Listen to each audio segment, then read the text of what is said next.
the phraseology, standard operating procedure, is how do you do all of this the same exact way so that you can duplicate the effort through other people's hands.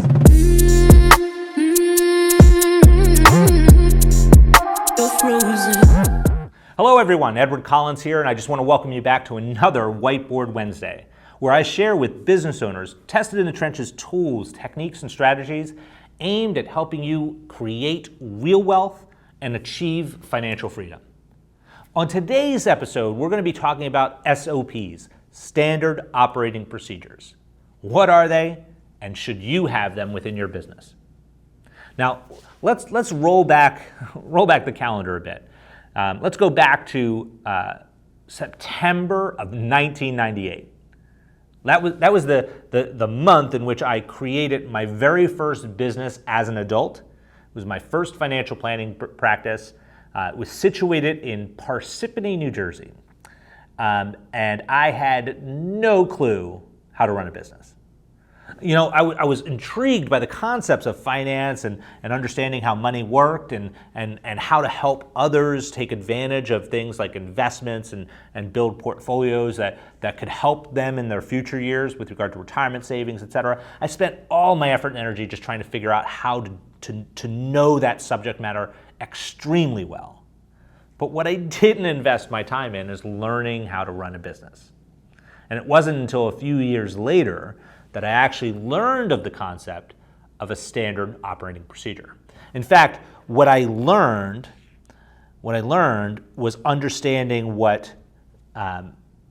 basically what the differences were between what a procedure is, what a process is, and what a system is. You see, a procedure is the actual thing that is being done within your business. So let me use an example. Probably something that most businesses can understand. Let's talk about the process of paying your rent, okay? As a business owner. The procedure is literally the paying of the rent, meaning writing the check. The process is the collection of procedures that are all related within your enterprise. So as an example, the process of bill paying is how you go about all of the procedures of paying your bills. So what's necessary?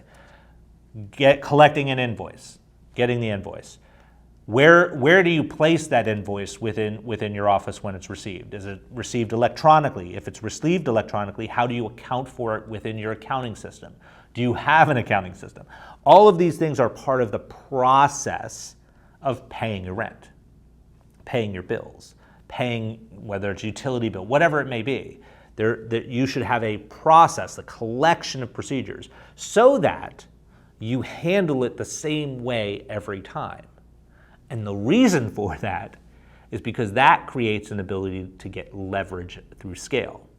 And leverage through scale happens by in this context, would be adding other human hands so that your hands don't have to be occupied doing this process of paying bills. And a system is a collection of processes that are all organized within your enterprise to get to an end goal. So the system within this context, the procedure would be writing a check. The process would be bill paying, so understanding your entire bill paying process, but the system could be your accounting. How do you handle your accounting within your enterprise? The phraseology, standard operating procedure, is how do you do all of this the same exact way so that you can duplicate the effort through other people's hands. meaning having a methodology that's written down that someone could go to on your team. They say, well, how do we pay our rent every month? Well, they can open up a book or go on to a Trainual, which I think is a great resource for business owners to utilize. It's an online manual that's almost like more of a living document that you can embed a lot of things within there. You can embed videos, you can how-tos, et cetera, all within one system that's also indexable, meaning you can have it keyword searched, if you will, so that a staff member can go in to Trainual and say, bill paying, and it would take them to the section of all the processes and all the procedures, all the processes within the system of accounting that's within your particular enterprise. So utilizing a standard operating procedure helps you leverage your time through other people's hands. And why would you want to do that? Well, if you've been following me for any bit of time, you know that I don't want you working in your business.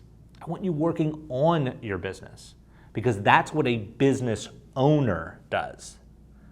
If you're a job owner, that's when you're working in your business.